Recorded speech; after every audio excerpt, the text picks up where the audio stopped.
Shazam! Shazam issue number 4. Yeah, it's Shazam time, everybody. We're back to Shazamming it. It's good. Can you beat Shazam? Remember that TV show, that game, Beat Shazam, where you know a song? That's not what we're talking about. It's a comic book this time. Yeah, Shazam number 4. Wade and Maura continuing, dare I say, a legendary partnership where you just I don't think it's been a while at least since two people have perfectly captured a fun flavor this authentically, where their styles just perfectly mashed up. Amazing. So this book is just so much fun. It's so cool. It's not taking itself seriously. It knows that this is comics and it's bombastic and weird and silly. I dig it so much for that. So we cut back to the moon where Garjuax, the distressing, has the captain tied up. He's like, "What are you doing here?" He's like, I came here because you're on the moon. He's like, "Yes, and I have my army on the moon to rule the moon." He's like, "What? There's nothing on the moon. Why do you need an army to rule the moon?" Whatever. Look, I'm here because I got a call from some gorillas, and they think you're using the technology that they're giving you so you can make a missile to attack them. And he's like, "Lies, slander, it's stupid." He's like, "Wait, who wasn't clear on the plan that thought I was going to attack them?" And the captain's like, it was Ted." Garjuax is like, "Oh, of course, it's classic Ted. Classic Ted thinking I'm going to make a missile and attack him. What an idiot. I'm not going to invade them. No, I'm not even using these for myself." It's great. And then we cut back to the Rock of Eternity where we let Atlas take control of the captain for a while. And like, "Atlas, you idiot. You fell for it again, you stupid dumbass." And Zeus is like, "This is why we need Solomon. He's a smart one. We're all kind of dumb without him. We're arrogant or we're reckless or we're gullible or we're overconfident, but sometimes we need the wisdom of Solomon so we wouldn't make these mistakes. But because he's off scheming on his own, we did this. Stupid." And this is where Garjuax reveals to us that he's actually been working for somebody, Zazala, the magnificent queen bee. And it's like, hey, a pretty queen lady is here. And Zeus, through the eyes of the captain, is like, "Oh yeah, here we go." Cut back to the Simian island of Gorilla City, where Ted is like, "Okay, the kid's been gone too long. We made a mistake trusting the captain. Now it's time for us to take matters into our own hands." So some gorillas of Gorilla City are going to use their space program to get to the moon to fight Garjuax. And we just do it. We're going to launch into space. Gorillas are going to the moon. We're going to end a war for all ape kind. It's perfect. And we see Garjuax is like, "Oh, my queen, my beautiful bee queen, I love you. Just yes, I'll do anything for you, babe." And she's like, "Oh, that's great. Who's your good-looking friend?" He reminds me of some superhero types I used to fight. And we see a flashback to Zazala fighting the original Justice League. You're like, "That's really fun."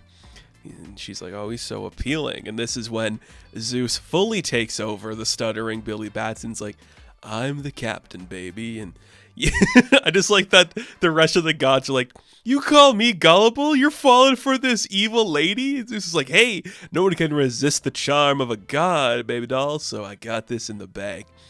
And then we just get a couple pages that is just Mark Waid going off, Dan Mora going off, and the colorist going off. And just look at these insanely well depicted people, the classic chunky hunky Shazam, this beautiful alien queen named Zazala, and then the big angry Garguax in the back.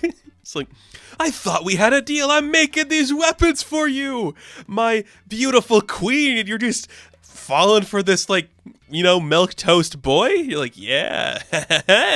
Getting a little flirty, getting a little happy time going on. And there's a monologue of just Billy inside his head being like, "I'm about to kiss this weird alien, and I've never kissed somebody before, and my first person's gonna be this alien lady who's clearly evil, and she's dangerous, and I'm vulnerable. I don't know how to stop this, but I think I'm just gonna have to say the word." And he says Shazam and reverts to a kid and tries to run away.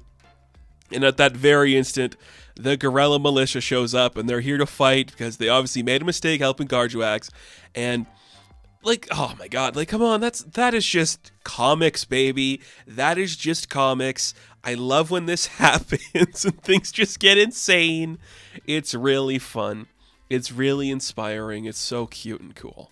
Cut back to the Shazam family home where Freddy wakes up because Solomon's in his voice like, things are happening. You need to do stuff again. Your mind's your own. Okay, go talk to your family. They need you. So he runs downstairs as the other kids are like filing the paperwork for the Mr. Dinosaur. And he's like, okay, I messed up. I kind of wanted to help Billy. And then the Shazam people took over my brain and Solomon was inside. And now things are worse and Billy's in trouble and we got to go help him. Dinosaur man, you can wait a minute. We got to go save our brother. What are we going to do? I don't know. Everything's bad. We don't have powers and we don't know where Mary is right now, but we got to figure something out. It's Eugene, Pedro, and Darla and Freddy, so they got to go save their brother. And I'm like, yes, we do. Yes, you're right.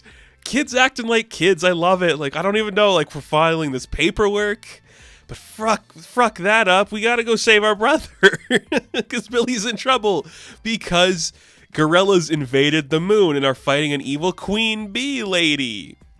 And this is where she kind of cuts ties with Garjuax because, like, okay, clearly you're not really good at this, so I'm just going to leave you and take control of this empire for myself. Okay, cool. So she knocks down some of the gorillas. She is just going to leave him, like, go prepare my ship. We don't have anything. You're useless. I use you, dude. I'm clearly evil and you're stupid. So you're done. You're done. She turns him into one of her hive bees and he gets like wings. And now she wants to find Billy. Where is he? Uh-oh, he's hiding in like one of the suits of one of the gorillas, hoping that he wouldn't be found. And before he can say the word Shazam, he is whammied out into space to drift alone and potentially die. But we know he's probably not going to, because he's a main character. But oh man, what a fun book. Like, this is classic stuff. We have gorillas coming to space, an evil queen who's hot for the man that she doesn't know is a child. Zeus is horny. Like, this is the stuff. This is just Shazam comics, and it's really fun. And it looks so good, and it's so well written. Like, these are just, every single person on the creative aspect is firing hard on all cylinders. We're doing something so unique and fun and silly. I dig it so much. It moves fast. It's so engaging. I love it. I love it. I really love it. Alejandro Sanchez does the colors. Okay. That it looks great. Like, it's an incredibly well-looking book, and oh man. Like, this is good. Like, this is so silly and fun. I just love the depiction where it's just Zazala and the captain. Like, it looks so good. I love it so much. Good, great book. A great book. So, Shazam, issue number 4. I am going to give a 9 out of 10. Now, thank you all for watching this review. Be sure to like and subscribe to the channel. As always, you can check me out on Instagram, TikTok, and Twitter. And as always, I will catch you in the next one.